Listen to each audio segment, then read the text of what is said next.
तो दोस्तों आज मैं बात करने आया हूँ उस ड्रामा के बारे में जिसका कल ही लास्ट एपिसोड आया है और जो काफ़ी फेवरेट रहा लोगों का। आप लोगों को काफ़ी इंतज़ार रहा, मुझे भी इंतज़ार रहा इसके हर एपिसोड का, क्योंकि इसके जितने भी एपिसोड आए हैं वो बहुत ही कमाल के रहे हैं। ये ड्रामा है दोस्तों कभी मैं कभी तुम। जी हाँ दोस्तों, इसके मरकज़ी किरदार में थे मुस्तफ़ा और हानिया आमिर। तो आइए दोस्तों सबसे पहले हम इसकी स्टोरी पर बात करते हैं।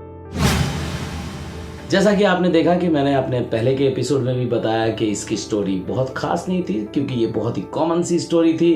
कई सारे ड्रामों में या फिल्मों में हमने देखा कि किसी की शादी रुक जाती है, वहाँ कोई बंदा खड़ा होता है या फिर कोई ऐसा शख्स निकल करके आता है जो उसकी शादी उस लड़की से शादी कर लेता है, फिर वो धीरे धीरे करीब आते हैं। तो ये एक बहुत ही कॉमन सा स्टोरी लाइन था, वन लाइनर इसका बहुत ही कॉमन सा था। इस पे कई सारे ड्रामे फिल्में बन चुके हैं, लेकिन मैंने उस एपिसोड में भी कहा था कि हो सकता है इसका ट्रीटमेंट बहुत बढ़िया हो और जिस वजह से ये ड्रामा अच्छा बन सकता है, और वही हुआ। इसके जितने भी सीन आए हैं वो बहुत ही कमाल के हैं।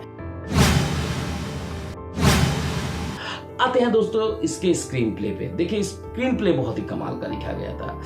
हर एपिसोड इतने इंटरेस्टिंग ढंग से क्रिएट किए गए थे कि मज़ा आ जाता था देखने में।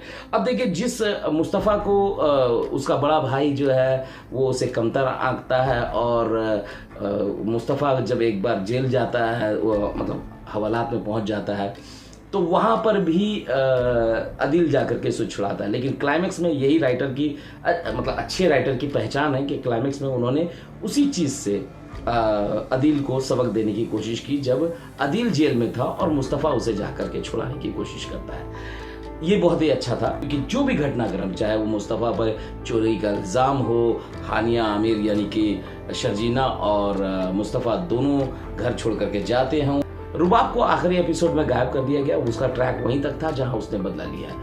स्क्रीन प्ले बहुत कमाल का था, डायलॉग्स भी बहुत अच्छे थे। वहाँ एक थोड़ी सी कॉमन सी स्टोरी आई थी जो उसी घर में पहुंचते हैं जहां बंस रोड की रोमियो जूलियट में हमजा आमिर और इकरा अजीज पहुंची थी। तो वो एक फ्लैट था जिसको मतलब भाग के रहने का एक जगह बना दिया गया था, उसी तरह इसमें भी था। लेकिन स्टोरी जिस तरह से घट रहे थे वो बहुत ही कमाल के थे। खास तौर पे अदिल और रुबाब की जो स्टोरी चल रही थी वो बहुत ही कमाल की थी। अदिल का रुबाब के साथ में डिच करना, उसके साथ बेवफाई करना, वो बहुत ही कमाल का था। और फिर जिस तरह से रुबाब ने बदला लिया वो बहुत ही अल्टीमेट था, बहुत ही कमाल का। जिस तरह से उसे पूरे एक बेइज्जत करने के लिए उसने पार्टी ऑर्गेनाइज किया और उसके बाद उसके सारे साजिश को सबके सामने रख दिया, ये बहुत ही कमाल का सीन था।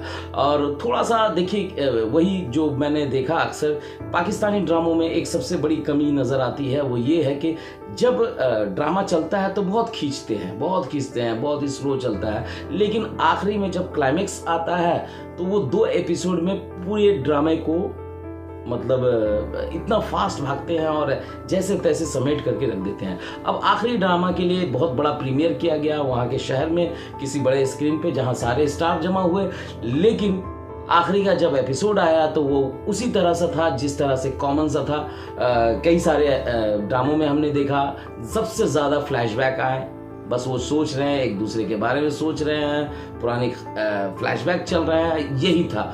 और ड्रामे में इस एपिसोड में कुछ नहीं था क्लाइमेक्स में, और वही होता है आखिरी में दोनों मिलते हैं, फिर वो गिले शिकवे होते हैं। और जबकि ये गिले शिकवे मुझे लगता है ऐसा कि जैसा सोशल मीडिया में हमने कई बार इस कहानी को पढ़ा है कि 2 मियाँ बीवी का तलाक हो जाता है, दोनों आखिरी में एक घर में जमा होते हैं और वो दोनों उनके घर के चारदीवारी को देख करके, उनके घर के सामान को देख कर उन्हें सारे पुराने दिन याद आते हैं और फिर दोनों कैसे बातें खोल करके एक होते हैं। ये चीज़ यहाँ पर भी दिखाई गई है। मुझे लगता है कि वो कहीं ना कहीं राइटर ने पढ़ा होगा और उसे इंस्पायर होकर के ये सीन लिखे होंगे, और इसी तरह का शर्जीना और मुस्तफ़ा का सीन क्लाइमेक्स में होता है और बहुत ही आम तरीके से वाइंड अप हुआ।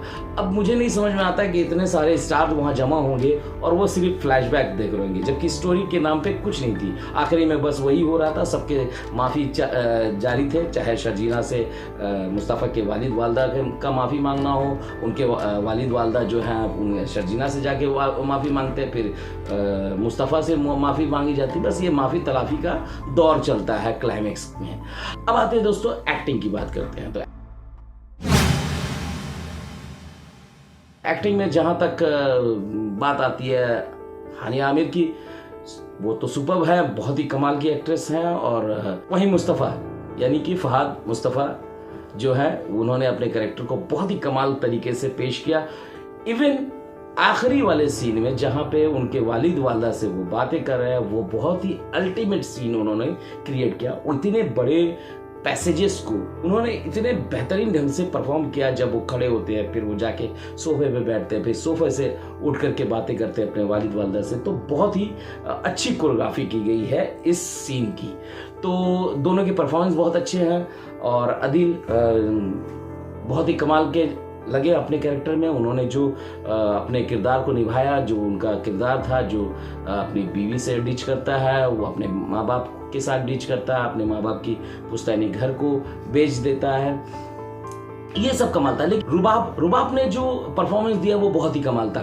खास तौर पे जब वो अदिल को यूं करके विदा करती है, वो मतलब एक अनएक्सपेक्टेड सीन था कि ऐसा वो बॉडी लैंग्वेज दिखाएगी अपने शौहर के लिए, ये उम्मीद नहीं की थी हम लोगों ने।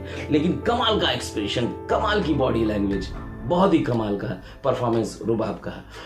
जावेद शेख साहब बाप के रोल में जचे, बस वही खामोश, वही बीमार से उनको जब दिया जाता है रोल, तो वो बीमार का ही रोल दिया जाता है। बुशरा अंसारी ने भी अपने रोल को बाखूबी निभाने की कोशिश की, लेकिन वो एक टिपिकल ड्रामा था, मतलब एक टिपिकल कैरेक्टर था, जो मतलब ज़बरदस्ती का शर्जीना के साथ में उनका पेश आना, तो ये कुछ खास नहीं लगा। शर्जीना के जो वालिद वालदा हैं, जो उनका एक ट्रैक चलाया गया था, जहां उनके वालिद बार बार शर्जीना को घर पे लाने की बात करते हैं और मुस्तफ़ा को मतलब वो कमतर आंकते हैं और मुस्तफ़ा को वो बेइज्जत करते रहते हैं कि वो कुछ नहीं कर सकता। वो आखिरी आते आते तक वो बिखर गया था वो कैरेक्टर को पकड़ के रखना चाहिए था। उस कैरेक्टर को आखिरी में भी ला करके फिर उसको रियलाइज़ होता तो ज़्यादा बेहतर होता। इस सीन में एक गड़बड़ी हुई थी डायरेक्टर से, जब आप देखेंगे दिल को जमानत हो गई है दिल की। जीते रहो बेटा। क्या मेरे पीछे वो सीन चल रहा है, तो आप देख सकते हैं कि जब मुस्तफ़ा अपने घर की जो घर का जो कागज़ था वो अपने वालिद को ला करके देता है, और वहाँ पे शायद मिसिंग हो गई थी कि अदिल छूट गया है, इसलिए मुस्तफ़ा के बैक से वो डायलॉग्स लिया गया था। मुस्तफ़ा का फ्रंटल नहीं था। मुस्तफ़ा आ करके सीधा अपने वालिद से मिलता है और वॉइस ओवर जाता है कि अदिल भी छूट गया है, जिस पे किसी का रिएक्शन नहीं था। उसके बाद बोलता है ये घर के कागज़। तो यहाँ एक जो लग रहा था कि एक डायरेक्शन की कमी थी, जो स्क्रिप्ट का झोल था वो नज़र आ रहा था, ये एक पॉइंट था। अब आते हैं दोस्तों इसकी बीजीएम पर, यानी कि बैकग्राउंड म्यूजिक और या ओएसटी, बहुत ही कमाल का था। मैंने कहा था कि शुरू में मेरे जब पहले एपिसोड थे तो मैंने कहा था कि ओएसटी उतना ज़्यादा असरदार नहीं, लेकिन मैंने ये भी कहा था कि बार बार बजने के बाद शायद ये लोगों को पसंद आने लगे, और वही हुआ। सिंपल सा म्यूजिक है, सिंपल सा, लेकिन वो बहुत ही कमाल का है, जो सीन को उभारने में बेहद कारगर साबित होता है। इसका डायरेक्शन बहुत कमाल का था, इसके स्क्रीन प्ले बहुत कमाल के थे, स्टोरी बहुत अच्छी थी और ओएसटी बहुत अच्छा था। एक्ट सब लोगों ने बहुत बढ़िया किया और राइटिंग भी बहुत अच्छी थी। इसके लिए अब ड्रामा अब तो ख़त्म हो चुका है, लेकिन सभी को मुबारकबाद कि एक अच्छा ड्रामा उन लोगों ने दिया और हमने उसे देखा, हमारा एंटरटेनमेंट हुआ। दोस्तों यही बातें थी मेरी, इसी तरह की बातें लेकर आता रहूँगा, मेरे साथ बने रहिए। मैं मिलता हूँ आपको अगले वीडियो में, तब तक के लिए अलविदा दोस्तों, अपना ख्याल रखिए, अल्लाह हाफ़िज़।